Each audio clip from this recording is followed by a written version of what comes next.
the wearing of the headscarf for the women. This seems to have become so major, a major aggravation. Why should women who want to wear a veil, why should this have been such a source of aggravation today? Why is that? I don't understand it. I mean, if a naked woman walked in this room here, meaning wearing a bikini or a G-string, she would have the right to just walk just like anybody else.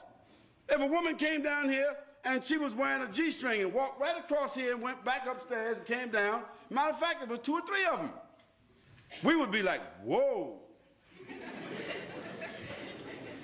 What's going on here?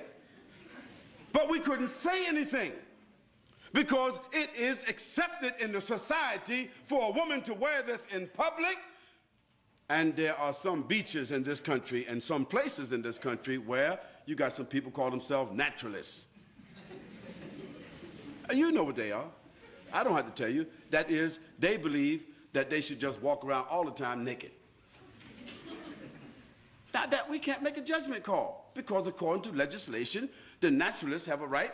There's a man that was running across the whole UK for 3 months. Can you imagine that? 3 months with nothing but a hat and a pair of boots on. I mean, he's running. Can you imagine a man running through a village? Nothing but a hat and a pair of boots on. Because he's a naturalist and these are his constitutional rights. And for 3 months, nobody could say anything about it. Well, I say that in a society where people are allowed to express themselves that way, why should there be a problem about Muslim women, whether in the schools or otherwise, choosing the preference to cover their heads or to cover their bodies with loose garments? Why should there be such an uproar? Why is there the need for the media to assault and say Muslims want to take over our society and Muslims want to impose their values upon us and so forth? Well, I want to remind them that until 15 or 20 years ago, the nuns in the church, in the Catholic Church, they had to wear it. Is it right or wrong? And just recently, the Catholic Church has relaxed the uniform codes of the nuns where they can show a little cleavage. They can now wear a little bit, you know, put the cross right there in the middle.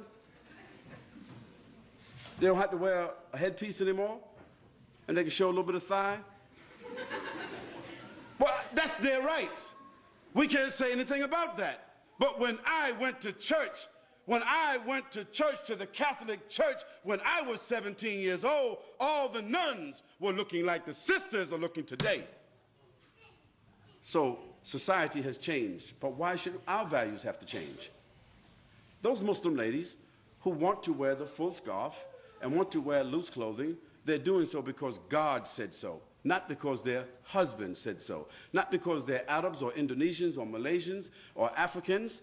No, they're doing it because God says so. So if our religion, which is the same religion of Moses and Abraham and David and Solomon and Jesus and John the Baptist, if we have the same religion as all those prophets, and we are all monotheistic people basically, Christians and Jews and Muslims, taking our sources from the same, taking our scripture from the same sources, and we can see in the history of our religions that women dress this way consistently, then why is it an aberration because our women want to wear that today? What do they want our women to do? Do they want our women to take off their head scarves and all put on G-strings? Would that be sad? Or now y'all all the same now, it's okay. No, we say it's not okay. And we say, as Muslims, we have the right to preserve what we consider to be decent and dignified clothing and apparel and appearance. And we think that we are fortifying. We think that we are making a good moral contribution. We think that we are doing something that will support the morals, the principles and the status of women in this society. We say that's what we think we're doing. And do we have the constitutional right to make what we consider to be a moral contribution to the fiber of this society based upon our religion? Of course we do. And we don't have to apologize. And if somebody wants to know, if we are unable to explain, we do not have to explain.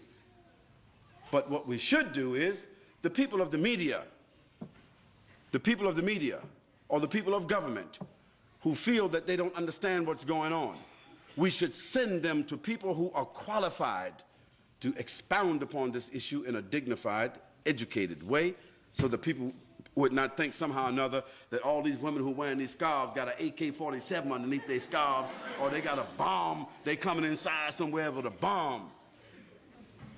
You know, stereotypes. But the issue is, we Muslims, the Muslim ladies in particular, you do not have to explain to anybody why you are dressed the way you are dressing, just like others who are undressed do not have to explain to anybody why they are undressed.